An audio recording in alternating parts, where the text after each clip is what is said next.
ধীরস্থির ভাবে তারাবির সালাতগুলো যেন আমরা আদায় করি। তাড়াহুড়ো করবেন না আল্লাহর ওয়াস্তে, তাড়াহুড়ো করবেন না, তাহলে কোরআন আমাদের জন্য বদদুয়া করবে। তাড়াহুড়ো করবেন তারাবির নামাজে। তারাবির নামাজ সালাতুত তারাবিহ মানে বিশ্রামের নামাজ, আর আমরা পড়ি সালাতুল কিতার, রেলগাড়ির মতো নামাজ। চিল্লায় বলেন ঠিক কি না? না, এরকম করবেন না। ইমাম সাহেবদেরকে আশ্বস্ত করুন যে ইমাম সাহেবরা আমরা পিছনে আসি আপনাদের সাথে, আপনি আস্তে আস্তে পড়েন, তার তিলের সাথে পড়েন, ধীরস্থির ভাবে তারাবির সালাত পড়বেন। সারা বছর এই সুযোগ হয় না দাঁড়িয়ে কোরআন শোনার, এরকম আয়োজন ব্যবস্থাপনা সারা বছর আর আমরা পাই বলেন তো? না।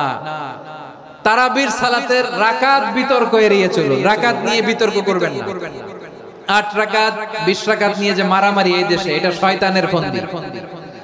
চিল্লায় বলেন এটা কার ফন্দি? আমরা 20 রাকাত পড়ি, আপনারা হয়তো 8 রাকাত পড়েন, কোনো অসুবিধা নাই। আমরা যারা 20 রাকাত আমরা পড়তেছি, আমরা 20 রাকাতের কথাই বলি, 20 রাকাত আমরা পড়বো আজীবন। সৌদি আরবে মক্কা মদিনায় 20 রাকাত পড়ে, কোনো অসুবিধা নাই। অন্যান্য মসজিদগুলো 8 রাকাত পড়ে, এই নিয়ে এদের মধ্যে মারামারি আছে? হ্যাঁ, এই জন্য রাকাত বিতর্ক এড়িয়ে চলবেন। প্রিয় ভাইয়েরা, আপনার আমল আল্লাহর কাছে কবুল হবে সংখ্যার বিচারে না উত্তমতার বিচারে বলেন তো? সংখ্যার বিচারে না উত্তমতার বিচারে? উত্তমতার বিচারে। কত চমৎকার ভাবে আপনি আল্লাহর সামনে দাঁড়াতে পারছেন এটা বিবেচ্য। রুকু সেজদাগুলো সুন্দরভাবে করবেন, রুকু থেকে সোজা হয়ে দাঁড়ানো ওয়াজিব, 2 সেজদার মাঝখানে সোজা হয়ে বসা ওয়াজিব। এই তা'দিলুল আরকান বাদ দিলে হানাফি মাযহাব মতে সৌ সেজদা দিতে হবে, অন্য মাযহাব মতে নামাজই হবে না, নামাজই হবে না। এজন্য ধীরস্থির ভাবে তারাবির সালাত যেন আমরা আদায় করি। পারা যাবে তো ইনশাআল্লাহ? 3 নাম্বার, তাহাজ্জুদের সালাত আদায় করুন। বছরের অন্য সময় উঠতে পারি না, অনেকে বলে হুজুর উঠতে পারি না, কিন্তু রমাদানে সাহারি খাওয়ার জন্য তো উঠাই লাগে। কি বলেন, সাহারি খান আপনারা? হ্যাঁ, খান না? খান কে কে দেখি তো? মাশাআল্লাহ মাশাআল্লাহ, এই সুন্নাত পালনের জন্য 1 নাম্বার। মাশাআল্লাহ, ঠিক আছে, পালন করবেন। আল্লাহর হাবিব বলেন তাসাহহারু ফা ইন্না ফিস সাহুরি বারাকা, তোমরা সাহারি খেও, কেননা সাহারির ভেতরে বরকত ঢুকায় দিয়েছে কে? একটা খেজুর, 1 গ্লাস পানি খেলেও সারা দিন আপনাকে তরতাজা রাখে কে?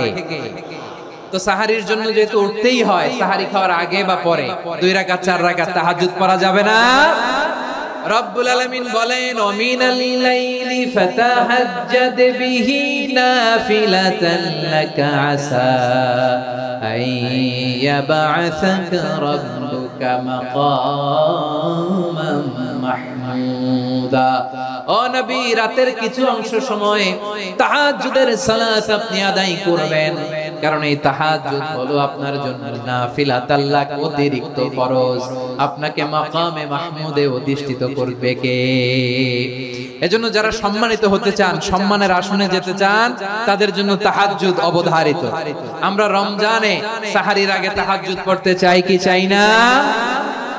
এই নামাজটা আল্লাহ বড় ভালোবাসেন, কেন জানেন? কারণ গভীর ঘুমকে স্যাক্রিফাইস করে আমরা এই নামাজ পড়ি। ঘুমের আরবি জানা আছে কারো? ঘুমের আরবিতে কি বলে?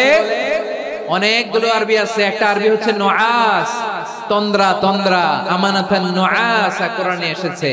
আরেকটা আছে ঝিমুনি, ঝিমুনি, ঝিমুনি আসে ঘুমের আগে, এটারে বলে সিনা। এটারে কি বলে? সিনা। স্বাভাবিক ঘুমকে আরবিতে বলে নাউম। স্বাভাবিক ঘুমকে কি বলে? এই সিনা আর নাউমকে আল্লাহ এক আয়াতে এনেছেন, লা তাখুযুহু সিনাতু ওয়ালা নাউম। আল্লাহর তন্দ্রা নাই, ঘুম নাই, ঘুমের আগে যে তন্দ্রা আছে ওইটাও নাই। তাহলে নুআস, সিনা, নাউম পেলাম। আরেকটা ঘুমের আরবি হচ্ছে হুজুর। চাঁপাইনবাবগঞ্জ আওয়াজ করে বলেন, আরেকটা ঘুমের আরবি কি? হুজুর। এটা মাঝরাতের ঘুম, শেষ রাতের ঘুম, যেই ঘুমটা বড্ড মজা লাগে।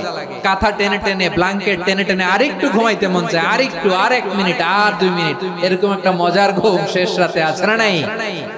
এই শেষ রাতের ঘুম, এই হুজুদের ঘুমকে স্যাক্রিফাইস করে যেই সালাত পড়া হয়, ওই সালাতের আরবি নাম হচ্ছে সালাতুল হুজুদ বা সালাতুত তাহাজ্জুদ। চিল্লায় বলেন আল্লাহু আকবার। এজন্য আল্লাহ তাআলা তাহাজ্জুদের সালাতকে এত পছন্দ করেন। পড়বেন তো রমাদানে? 4 নম্বরে মুক্ত হস্তে দান করুন, মুক্ত হস্তে দান করুন। ওয়ামা আতাইতুম মিন যাকাতিন তুরিদুনা ওয়াজহাল্লাহি ফাউলাইকা হুমুল মুদঈফুন। তোমরা মনে করো না যাকাত দিলে তোমাদের সম্পদ কমে যায়, এটা ভেবো না, বরং তোমরা আল্লাহর খুশির জন্য যে যাকাত দাও তারপরে তোমার যে সম্পদ থাকে ওই সম্পদের মধ্যে প্রবৃদ্ধি দান করে কে? আপনি মনে করছেন দিলে কমে? চাঁপাইনবাবগঞ্জের ভাইয়ের আওয়াজ করে বলেন, দান করলে কি সম্পদ কমে নাকি বাড়ে? আওয়াজ করে বলেন, কমে না বাড়ে? বাড়ে। যেটা দান করেন কামাসালি হাব্বা আম্বাতাত সাবআ সানাবিলা ফি কুল্লি সুমবুলাতিন মিয়াতি হাব্বা, 1 টাকা দান করলে এটা চারা বীজের মতো, রূপে দিলে 7টা শীষ, প্রতি শীষে হয় শত শস্য দানা। আল্লাহ যারে চায় এরকম বাড়ায় দেয়, প্রবৃদ্ধি দেয়। সুবহানাল্লাহ। এজন্য মুক্ত হস্তে দান করতে রাজি আছেন? আগে আগে যাকাত ক্যালকুলেট করে রাখেন। আপনার যাকাত বর্ষ যদি পরেও হয়, দেরি করেও হয়, ধরেন যে প্রতি বছর মুহররমে দেন, আপনি আগে দিতে পারবেন। যাকাত অগ্রিম আদায় করা যায়। সুবহানাল্লাহ বলেন। বিষ্ণু ঈসা ইসলাম রমাদানে এত দান করতেন, কানা আজওয়াদান নাস, কিন্তু রমাদানে আজওয়াদুন নাস আজওয়াদু বিল খাইরি মিনার রিহিল মুরসালা, প্রবাহিত বাতাসের চেয়ে বিশ্বনবী আর অবদান্যতা বেড়ে যেত। প্রবাহিত বাতাস যেমনি সবাইরে বাতাস দেয়, আস্তিক নাস্তিক মুমিন কাফির সবাইকে শীতল করে দেয়, তেমনি নবীজির রমাদানের দান ছিল এমন, কেউ নবীর কাছে চেয়ে ফিরে গিয়েছে এর নজির নাই। জোরে বলেন সুবহানাল্লাহ। রমাদানে দান করব, ইফতার শেয়ার করব, কাউকে ইফতারি করালে সারাদিন রোজা রেখে তার যে সওয়াব, আপনি ইফতার করানোর কারণে আপনার আমলনামায় ওই সওয়াব আল্লাহ ঢুকায় দিবেন। পড়েন সুবহানাল্লাহ। সাহাবারা বললেন, নবী আমরা গরিব মানুষ, ইফতারি খাওয়ানোর পয়সা নাই। আল্লাহর হাবিব বললেন, ওয়ালাউ বিমাজকাতি লাবান, 1 ঢোক দুধ, ওয়ালাউ বিতামরা, 1টাও খেজুর, ওয়ালাউ বিশারবাতি মা, 1 ঢোক পানি খাইয়েও যদি কারো রোজা ভাঙাও, তারপরে ওই সওয়াব তোমার আমলনামায় দিবে কে? তাহলে মুক্ত হস্তে দান করুন, 4 নাম্বার। 5 নাম্বার হচ্ছে কদর তালাশ করুন। রমজানের সবচেয়ে দামি সময়। বিষ্ণু বলেন, মান হুরিমা খাইরাহা ফাকাদ হুরিম, যে কদর মিস করলো সে সব মিস করলো, হি ইজ দ্য লুজার। আচ্ছা বলেন, এই বরকতের মাসে আমরা কি লুজার হতে চাই না গেইনার হতে চাই? সবাই বলেনি, বলেন এই রমাদানে আমরা লুজার হব না গেইনার হব? ইন্না আনজালনাহু ফি লাইলাতিল কদরি ওয়া মা আদরাকা মা লাইলাতুল কদর, লাইলাতুল কদরি খায়রুম মিন আলফি শাহর। পড়েন আল্লাহু আকবার। লাইলাতুল কদরি খায়রুম মিন আলফি শাহর, 1000 মাসের চেয়েও সেরা। 1000 মাসে হয় 83 বছর 4 মাস। 83 বছর 4 মাস টানা ইবাদত করলে যেই সওয়াব, কদরের রাতে ইবাদত করলে অতটুকু সওয়াব আপনি পাবেন, আল্লাহ সেটা বলে নাই। আল্লাহ বলে তার চাইতে বেশি সওয়াব দিয়ে আপনার আমলনামা ভরে দিবে কে? কদর যেন মিস না হয়। 21, 23, 25, 27, 29 নাকি খালি 27? আপনারা কি খালি 27? হ্যাঁ না, ফালতামিসু ফিল আশরিল আওয়াখিরি ফিল মিনাল বিত্রি, রমজানের শেষ দশকের বেজর রাতগুলোকে কদর হিসেবে তালাশ করো।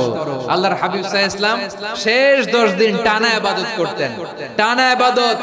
ইদা জাআল আশরু আহিয়াল লাইলা আইকাযা আহলা ওয়া জাদ্দা ওয়া শাদ্দাল মিজার, সারা রাত জেগে ইবাদতের নজির নবীজির নাই, শুধু রমজানের শেষ দশক ছাড়া। সুবহানাল্লাহ বলেন। নিজেও ঘুমাতেন না, ফাতেমা রাদিয়াল্লাহু তাআলা আনহু, আলী রাদিয়াল্লাহু তাআলা আনহু কাউকে ঘুমাতে দিতেন না, সবাইকে জাগিয়ে তুলতেন। আমরা সারা রাত জেগে ইবাদত করব, রাজি আছেন তো? কদর যেন আমাদের মিস না হয়। আজকে থেকেই ক্যালেন্ডারে মার্ক করে রাখেন, সব কাজ পেছনে ফেলে, সব ব্যস্ততাকে পেছনে ফেলে ইবাদতের জন্য আমরা প্রস্তুত থাকব কদরের রাতে। কোনোভাবে কদর যেন আমাদের মিস না হয়, ইনশাআল্লাহ। বলেন তো সবাই।